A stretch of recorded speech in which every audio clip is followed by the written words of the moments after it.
आपके साथ आस्था कौशिक और आप देख रहे हैं महाबहस। महाबहस की करेंगे शुरुआत और आज महाबहस में बात होने जा रही है सबसे बड़े उपहार की, लेकिन उस पर सियासी मंगलवार किस प्रकार रहा, एक पूरे गेस्ट पैनल के साथ विस्तार से करेंगे चर्चा। लेकिन उससे पहले आज के पॉलिटिकल पंच देखिए। राष्ट्र की भाग्य रेखाएं ये हमारी सड़कें होती हैं, हमारे हाईवे होते हैं, हमारे एक्सप्रेस वे होते हैं, एयरवे, रेलवे, वाटरवे, ये हमारे राष्ट्र की भाग्य रेखाएं होती हैं। ये लोग जो घड़ियाली आंसू आज बहा रहे हैं, इनकी वास्तविकता देखो। स्टेट गेस्ट हाउस में महिलाओं के साथ किस प्रकार का बर्बर व्यवहार होता है, समाजवादी पार्टी ने अपने वास्तविक चरित्र को दिखाया। कांग्रेस ने बाबा साहब को कभी सम्मान नहीं दिया, चुनाव से वंचित करने का प्रयास किया।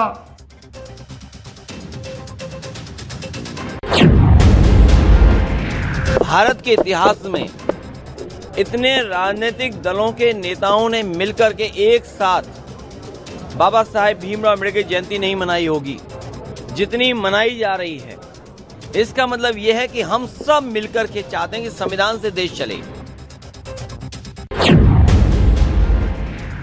ये जहां पर भी सरकार फेल होती है वहां कांग्रेस पर तोहमत लगाती है, विपक्ष पर तोहमत लगाती है और कनेक्शन जोड़ देगी, पाकिस्तान से जोड़ देगी। इनका काम है। सरकार पूरी तरीके से फेल है। जो दलित समाज है, जो दबा कुचला है, उसको लाठी चलवा रहे हैं, उसको आंसू गोली चढ़वा रहे हैं और उसको मरवा रहे हैं। आज 14 अप्रैल का दिन भारतीय राजनीति में विकास और विरासत के मेल का गवाह बना। प्रधानमंत्री नरेंद्र मोदी ने बाबा साहेब आम्बेडकर की जयंती के दिन उत्तर प्रदेश और उत्तराखंड को दिल्ली देहरादून एक्सप्रेसवे की सौगात दी। प्रधानमंत्री मोदी ने विपक्ष पर सीधा हमला बोलते हुए कहा, कुछ लोग वंशवाद में उलझे हैं जबकि हम विकासवाद पर केंद्रित हैं। वहीं सीएम योगी आदित्यनाथ ने पिछली सरकारों को आड़े हाथों लेते हुए कहा, आज अपराधियों के सरेंडर और कानून के राज ने यूपी को विकास का हब बना दिया है।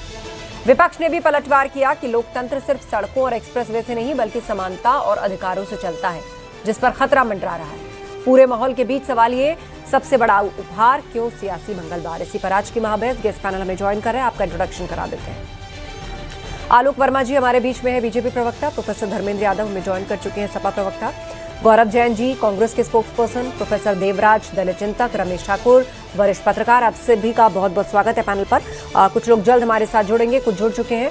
महाबहस के सवालों पर नजर डालते हैं, फिर चर्चा की शुरुआत करते हैं। एशिया में सबसे खास यूपी उत्तराखंड को सौगात। जो एक्सप्रेसवे बना है, इसकी खास बात यह है कि इसका जो 12 किलोमीटर का स्ट्रेच है वहाँ पूरी तरह से जंगल है और उसके ऊपर एक एलिवेटेड रोड बनी है। एशिया में अपने आप ये अनोखा पूरा पैटर्न है, जहां पर ऊपर से अगर गाड़ियां गुजरेंगी तो नीचे से वाइल्ड लाइफ आपको चहलकदमी करते हुए नजर आ सकती है।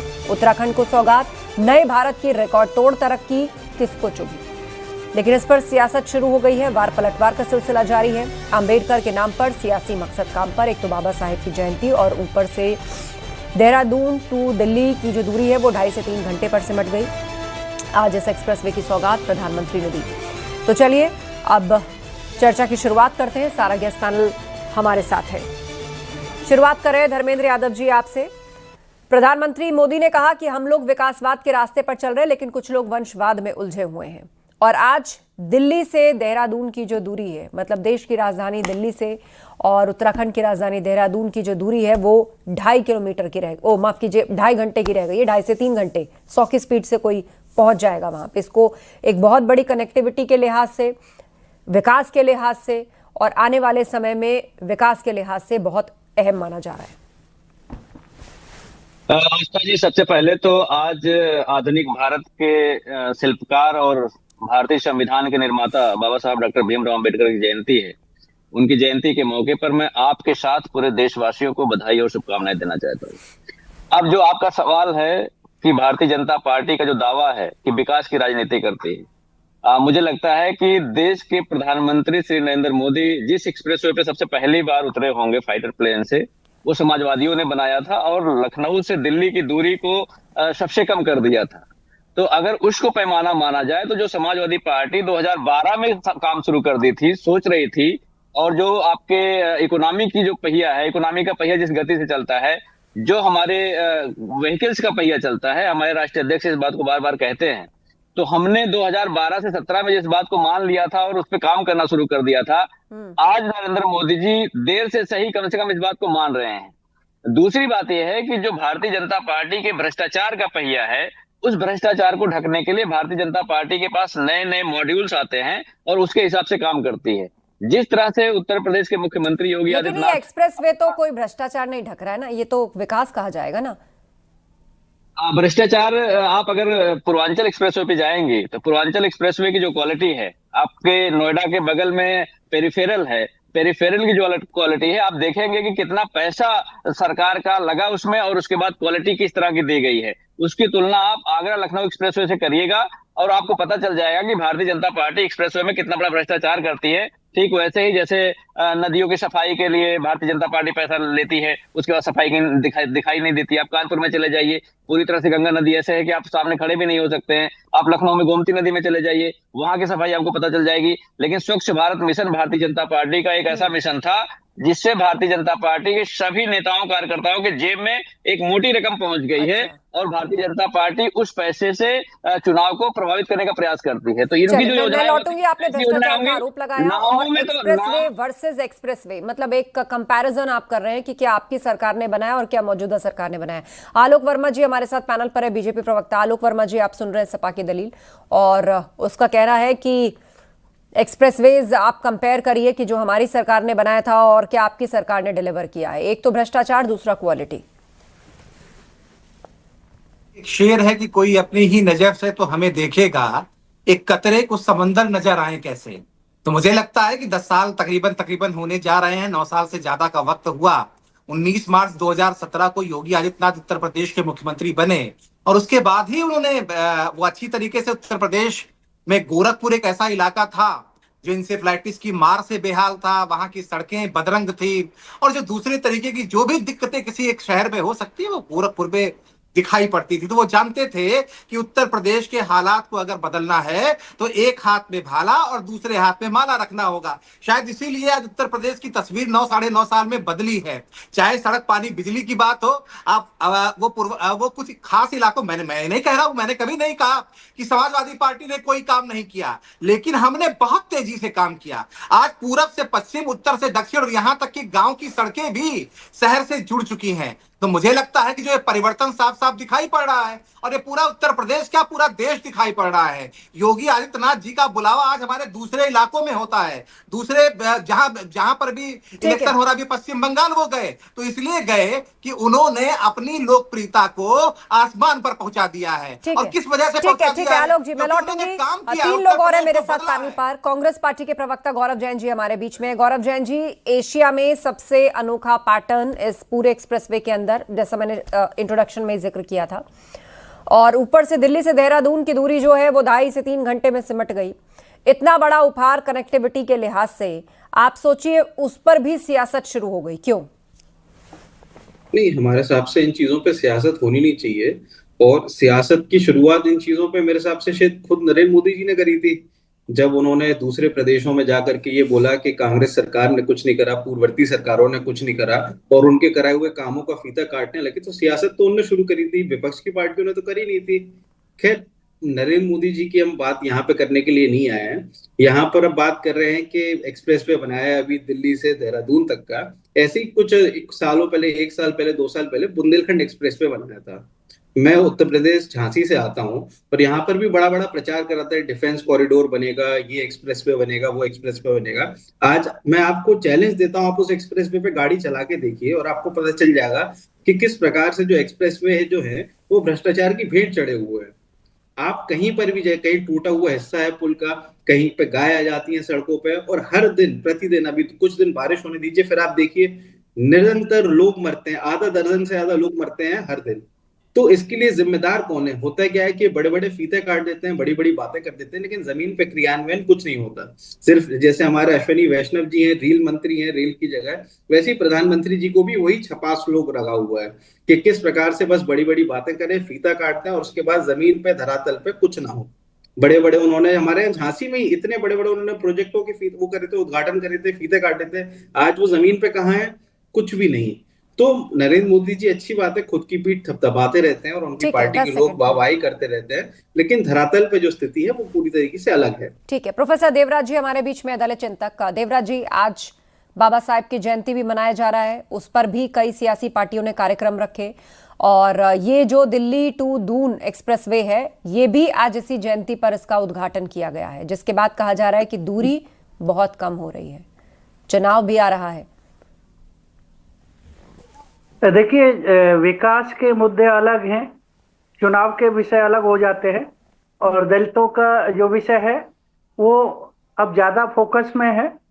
तो ये एक में तो विकास की प्रक्रिया में जो इंफ्रास्ट्रक्चर का डेवलपमेंट है वो किसी भी देश के लिए बहुत महत्वपूर्ण है, विकास के लिए, क्योंकि विकास की जो धाराएं हैं, ये बात सही है, इस बात में कोई दो राय नहीं है कि जो विकास के लिए ये जो रोड हैं वो धमनियों की तरह हैं, ये बात सही है, मैं इससे सहमत हूँ।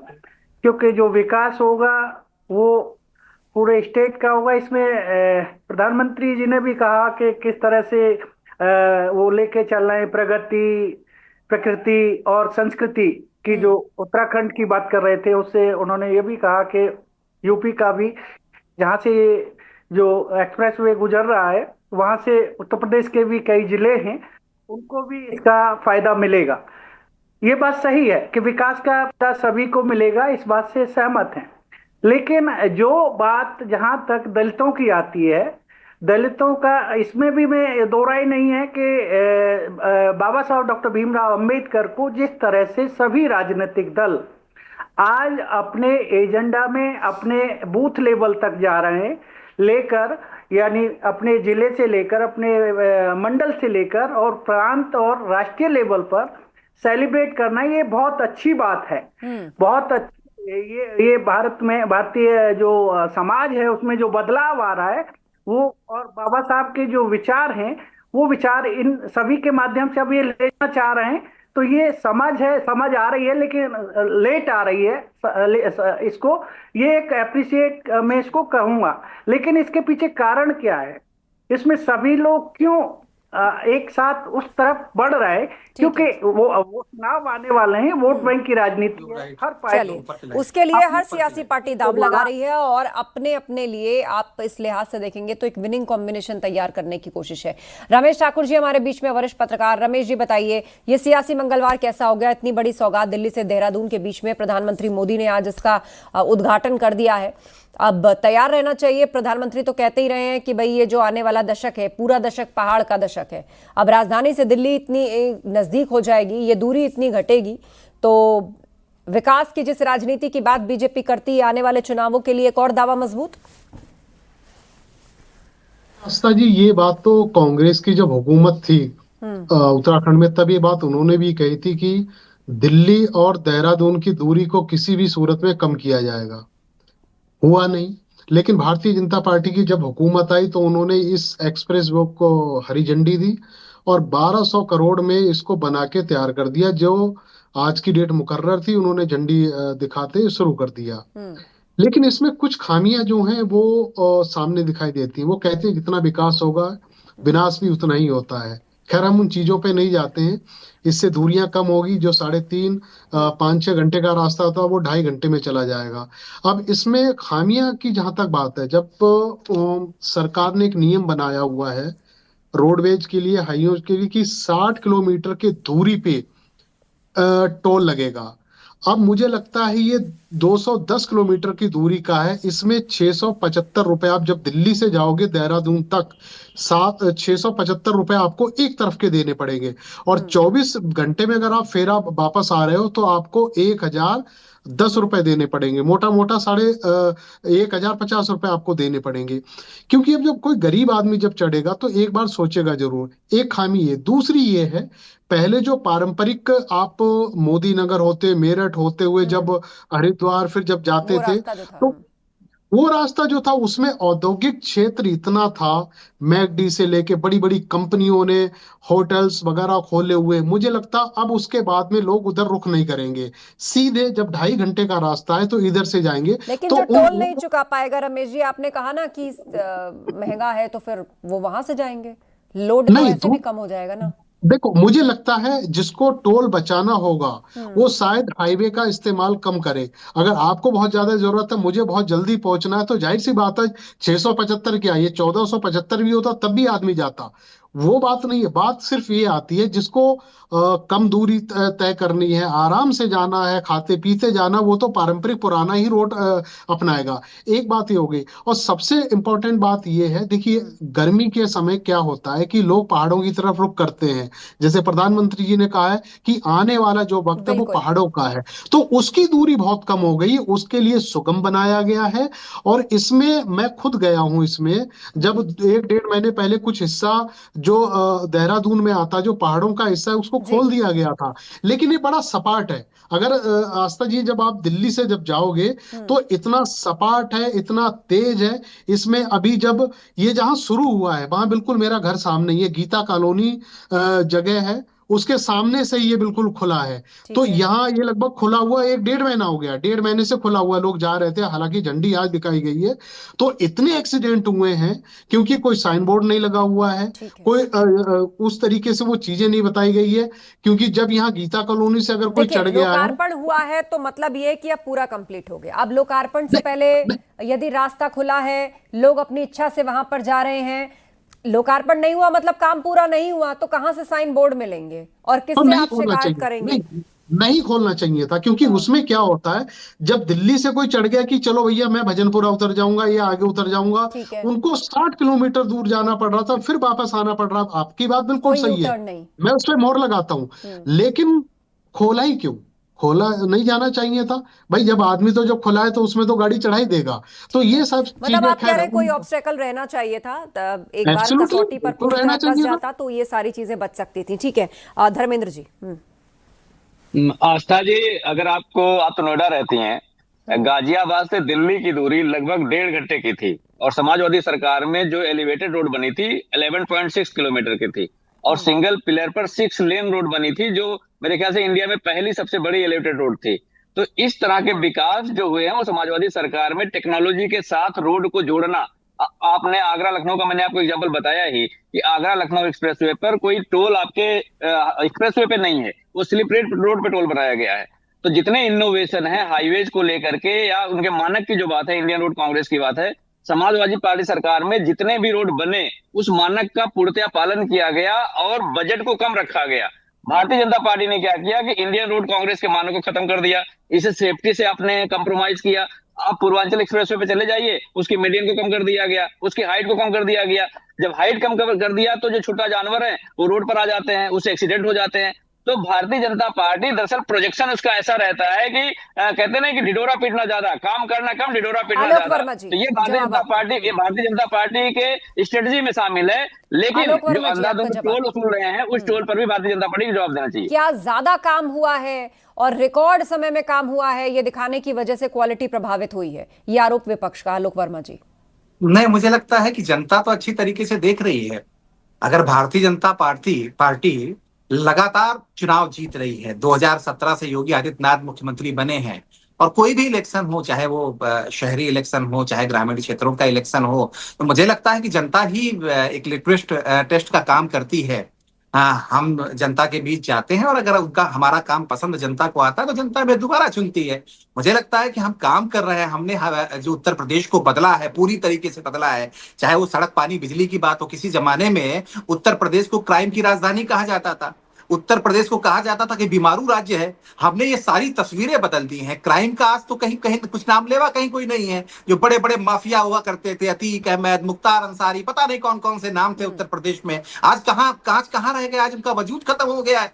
तो मुझे लगता है कि जो परिवर्तन हम उत्तर प्रदेश में लेकर के आए हैं, जो आज महिलाएं सड़क पर बिना किसी भय के, बिना किसी डर के जा सकती हैं, वो इसलिए जा सकती है क्योंकि योगी आदित्यनाथ जी ने यहाँ के हालात को बदला है। Aastha ji, I think he has a point, बोलिए। आस्था जी, भारतीय जनता पार्टी को झूठ बोलने के लिए भेजा जाता है। एनसीआरबी के आंकड़े बताते हैं कि उत्तर प्रदेश में महिला अपराध में नंबर 1 है। तो महिलाएं कहाँ सुरक्षित हैं, बताना पड़ेगा। साइबर अपराध में उत्तर प्रदेश नंबर 1 है। जो बच्चियों के साथ अपराध है, पास्को के मामले में उत्तर प्रदेश नंबर 1 है। सारे अपराधी जो है वो भारतीय जनता पार्टी के सदस्य बने हुए हैं। तो भारतीय जनता पार्टी चैनल पे आकर के पूरे प्रदेश को गुमराह करने का काम करती है। आज जो उत्तर प्रदेश है भ्रष्टाचार का अड्डा बना हुआ है, वो चाहे आपका स्वास्थ्य विभाग हो, चाहे आपका बिजली विभाग हो। स्मार्ट मीटर के नाम पर आप जाके देखिएगा, और जो मैं शब्द बोल रहा हूं इसको जो भी सुनेगा उत्तर प्रदेश का, इससे अपने आप को जोड़ेगा और बताएगा कि उत्तर प्रदेश में स्मार्ट मीटर के नाम पर जितना वसूली हो रही है, गरीबों की वसूली हो रही है, जो कमजोर लोग हैं, जो पिछड़े लोग हैं, उनकी जो वसूली हो रही है, वो सारे लोग परेशान हैं। और थर्ड पार्टी को स्मार्ट मीटर दे करके उनको ऐसे अंधकार में झोंक दिया गया है कि ना उनका कोई सुनने वाला है। आज आप बिल देखोगी तो 1000 का होगा, कल आप देखोगी तो हो सकता है बिल आपका 10,000 का हो जाए। अगर आप घर बंद करके कहीं गए हो सकता है बिल आपका 15,000 का हो जाए। ये सारे जो मैं आपको नाम ले रहा हूं टेस्ट केस की तरह, ऐसे लोगों ने मुझसे संपर्क किया है कि मेरे यहाँ बिजली का बिल इस तरह से आ रहा है। तो भारतीय जनता पार्टी जो सही बात है उसे बताती नहीं है। अभी आलोक वर्मा जी कह रहे थे हम सारे चुनाव जीत गए, 2024 के चुनाव हार चुके हैं उत्तर प्रदेश में, उसको भी जीतने की श्रेणी में डाल दिया।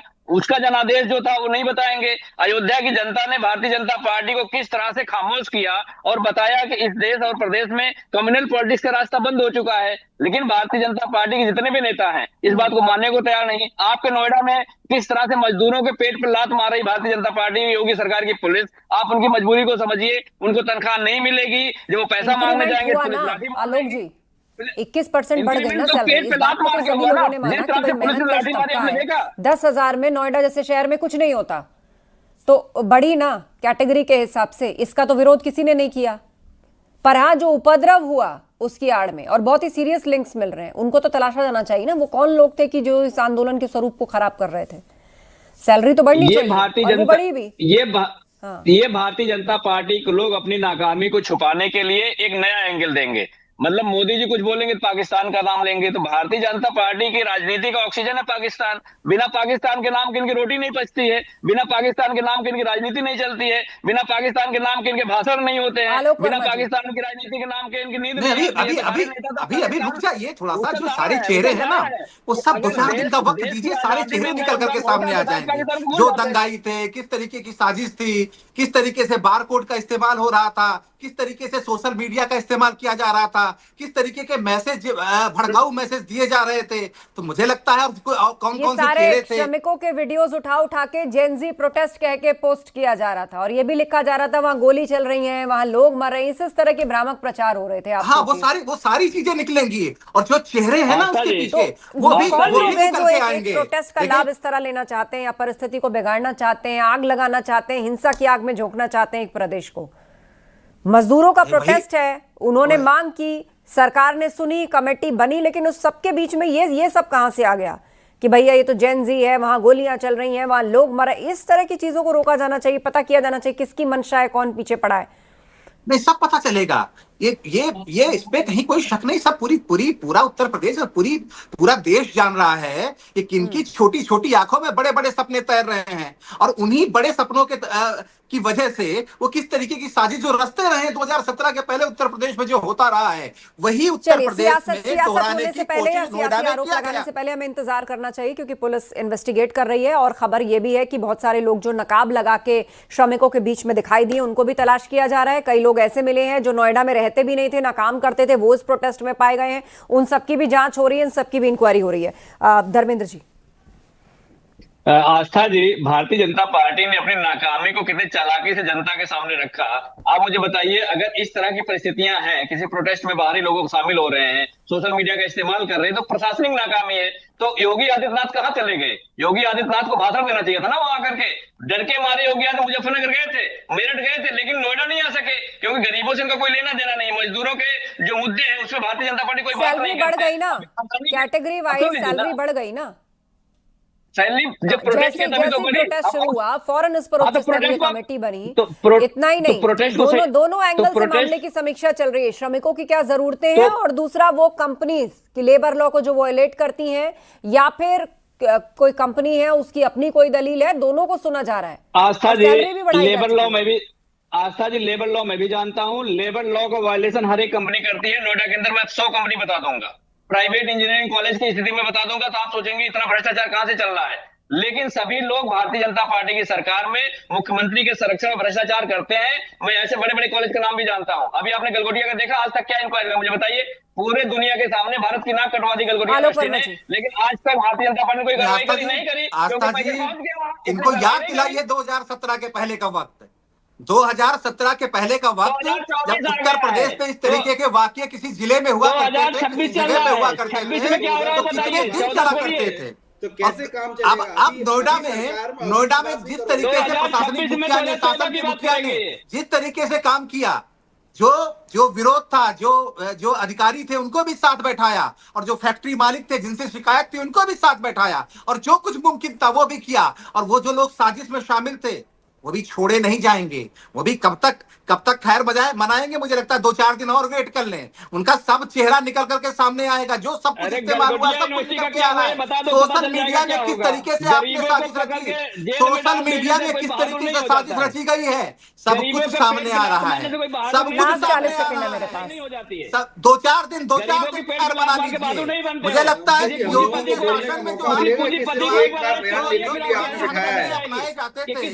जो पुराने हथकंडे अपनाए जाते थे, योगी के शासन में वो चलने वाले नहीं। लास्ट कमेंट गौरव जैन जी, शासन में वो चलने वाले। देखिए आस्था जी, एक तो ये जो बात उन्होंने बोली कि हर चीज में साजिश ढूंढ लेते हैं, ये सबसे मूर्खतापूर्ण और अनडेमोक्रेटिक बात है।